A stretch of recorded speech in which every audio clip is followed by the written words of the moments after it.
Hello and welcome to Thinkpodpowered by the FII Institute. For more than 30 years, I led Sky News' coverage of global events, holding to account the politicians and change makers shaping the world of today. In this series, filmed at the 6th Future Investment Initiative in Riyadh, Saudi Arabia, I've got the opportunity to question those shaping the future. At this inflection point in our history, how can we ensure that the future is one of prosperity and opportunity for all? This episode, I'm joined by Jerry Inzerillo, a Brooklyn-born hotelier who now oversees a project to transform the historic site of Diriyah Gate. It's the birthplace of the kingdom. It's the birthplace of the Arabian Peninsula, and it's the ancestral home of Al Saud. In the 21st century, how should humanity seek to preserve their cultural wonders whilst embracing modernity?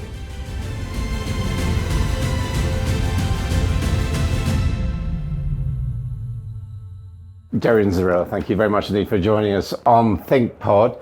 Could I ask you first to just introduce yourself, tell us what you're up to? Yes, wonderful to see you, Adam. Thank you for your devotion to the industry.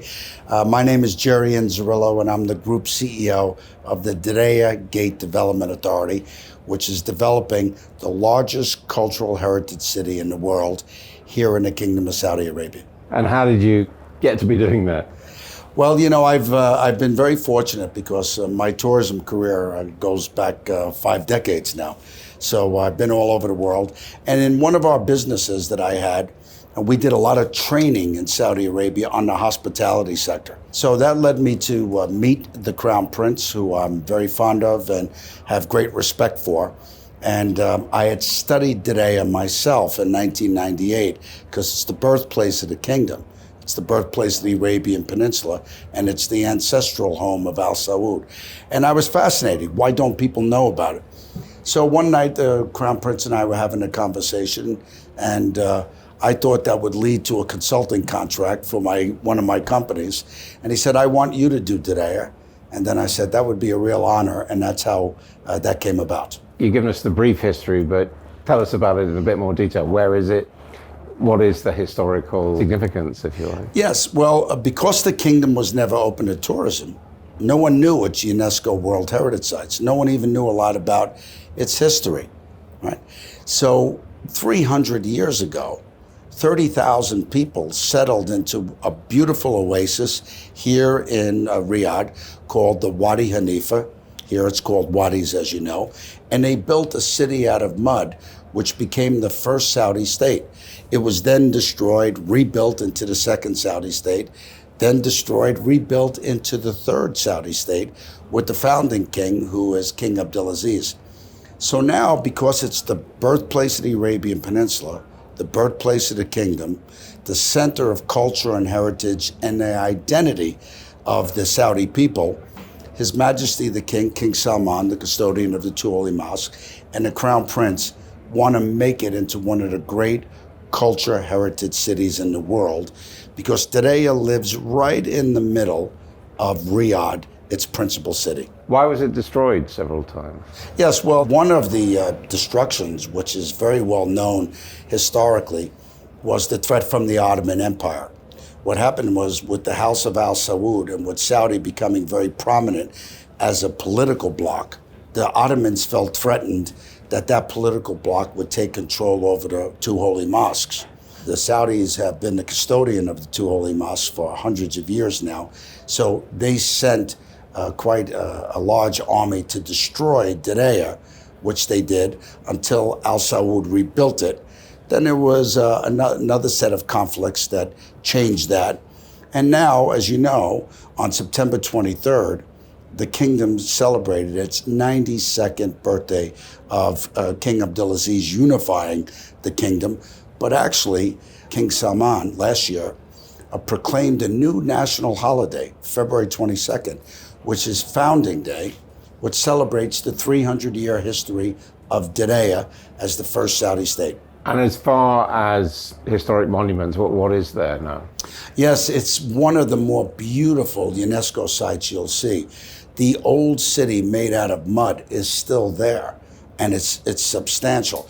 So even in 2020, when Saudi Arabia hosted the G20, first time in the history of the Gulf, even though we had to abort because of protection of COVID protocols, the big family picture of all the heads of state was photographed on the mud silhouettes of what we call Sawa Palace in Diriyah, in the UNESCO World Heritage Site.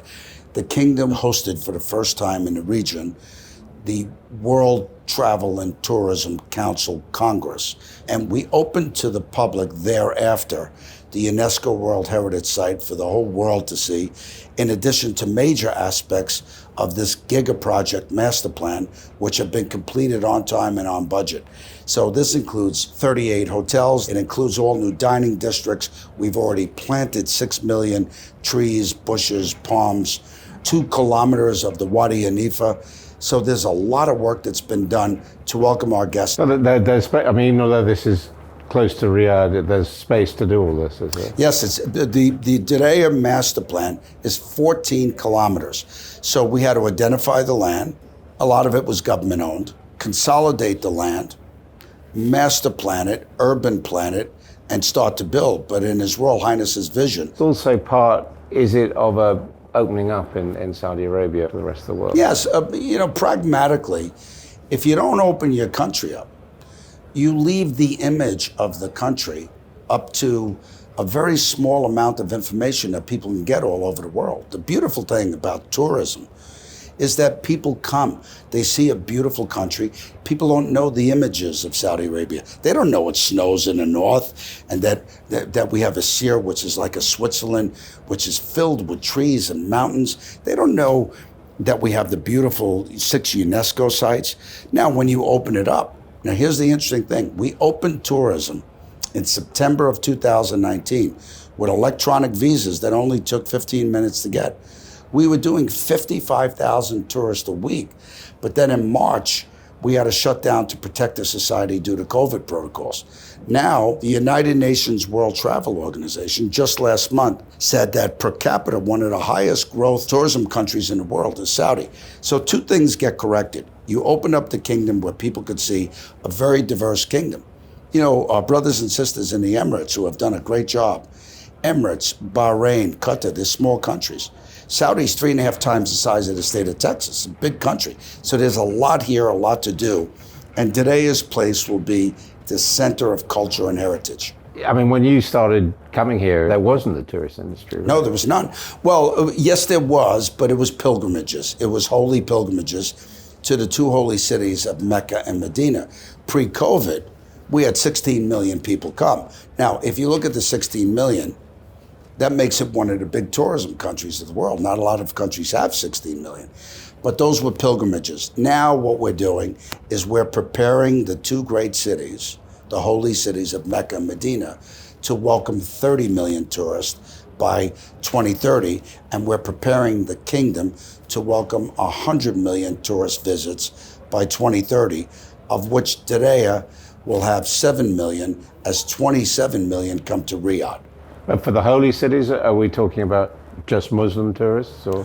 Well, Mecca is only for Muslims. Sure. It's the soul and the heart of Islam.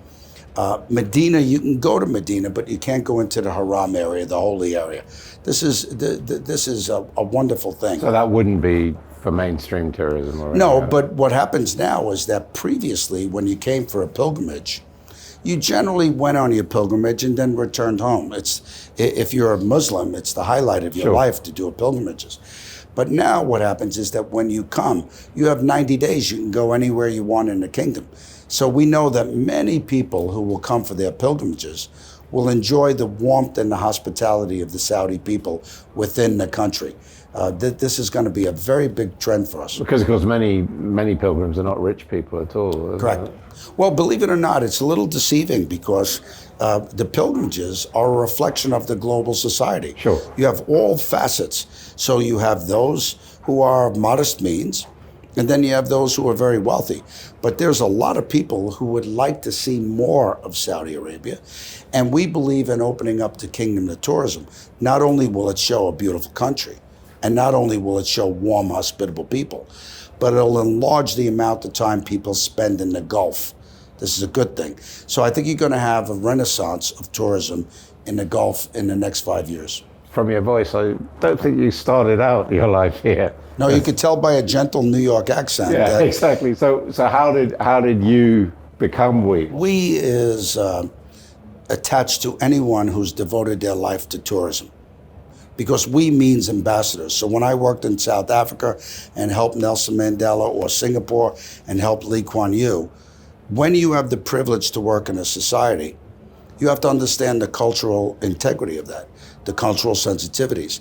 So if you're invited as an expat to have the privilege to work in a country, it's obligated to you to be a we, because I don't see it as this country, that religion. In our world of tourism, we're one group of people that welcome everybody, and that makes us we. And that also requires a recognition from the country you're working in. Yes, and you see the recognition, and it's a very wonderful thing, is that the Crown Prince will be the first to say, I have a young, dynamic, highly educated, optimistic population. But there are certain aspects of our society that we haven't had a chance to excel in. You know, Saudi has plenty of great engineers and lawyers and accountants, great military, great doctors. But because it wasn't open for tourism, it lacks certain levels of design, development, marketing, entertainment. So the Crown Prince says, let's attract the best and brightest expats around the world to be welcomed in the kingdom, to teach us, help us, assist us in our goal to making Saudi Arabia a very welcoming place. The society is warm and welcoming. And then as we learn, we'll take that upon ourselves in terms of leadership. Now, another thing, my staff at DGDA is 1,600. We're 85% Saudi. 36% of those Saudis are Saudi women. 16% of those Saudi women are in management, and 14% of my staff are from the community we serve, which is Diriyah. So we're very proud. It's a very positive, optimistic country. I totally believe, as a matter of fact, I know it, that the warmth that people get when they come here on a staggeringly beautiful country will be a game changer in terms of the enhancement of the new image that the Crown Prince wants to project around the world. You talked about emancipation of women, but obviously for a lot of Western tourists, alcohol is a big issue, for example. Yes, it is a big issue. But here's the interesting thing about alcohol. It's a big issue before people get here, right? I'm on the board of the Saudi Tourism Authority. We ask people, what do you expect when you come to Saudi? Because we want to fulfill expectations. Then we ask them, how was your visit? You know, alcohol doesn't even come up in the top 5 post-visit. So we have our laws, we abide by the laws now, and so far the people have left very happy. Maybe you don't want those sort of tourists anyway. No. We want anyone to come that wants to see authenticity, wants to see the birthplace of the kingdom, wants to learn about rich Saudi culture. We want all of them to come. We're confident about this. But we know that the merits of the kingdom will stand on its own because it's unique, it's authentic, and it's beautiful. Again, we've talked so far about the cultural significance. Where does the Red Sea development fit into this? The Red Sea is very special because, you see, now people say to me often, you've announced so many giga projects in the kingdom. Are they in competition of each other? No, they're not. See, a lot of people don't know because not being open to tourism. Saudi Arabia has access to 45% of the Red Sea. So there's even tremendous diversification in the Red Sea, the most beautiful coral reefs. You've got ecosystems in the Red Sea that look like Mauritius, some that look like Maldives, some that look like Seychelles. So the Red Sea is unspoiled. Unspoiled. One of the single most unspoiled beautiful coral reefs. So Jeddah, which is going to be it's an important city now, but it also has a UNESCO heritage site. So Jeddah, which is the access point from Mecca and Medina and the Beltway to the Red Sea, this part of the kingdom, the west coast of the kingdom, is going to boom. Now we, Diriyah, we're in the mother city, we're in Riyadh. Riyadh now is being reimagined from a city of 7.2 million people to 15 million people through what the Crown Prince is now commissioned as the Royal Commission of Riyadh City. So Riyadh will be envisioned as a new metropolis, of which Diriyah will be the jewel in the middle of it. So we have Alula, we have 6 UNESCO sites, we have the beautiful palm groves of Al-Asa, we have the beautiful mountains of Asir, we have, of course, the largest empty quarter deserts, which is fabulous. So there's so much for people to see and do when they come here. Do you foresee mass tourism equivalent to Italy or somewhere like that for American tourists, for example? I do. I think America will be the second wave. Americans are very adventurous, but I think principally Europe, we have a lot of interest from India, a lot of interest from China. Obviously, the kingdom has an instant marketplace of 1.9 billion Muslims around the world that would love to do a pilgrimage. So America will come. Once the image of the kingdom changes and people see a beautiful kingdom and very warm, hospitable people, that will change some preconceived stereotypes that the kingdom is currently overcoming. But I feel very confident that that will dissipate quickly. As you say, you've worked all around the world.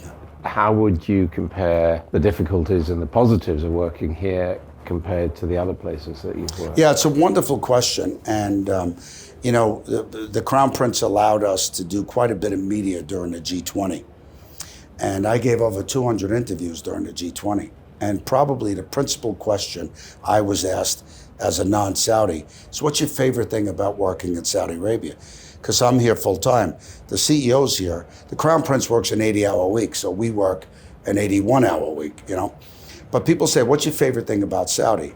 Well, my favorite thing about Saudi is that it's an optimistic, positive country that's driven by young, forward-thinking people with a young prime minister.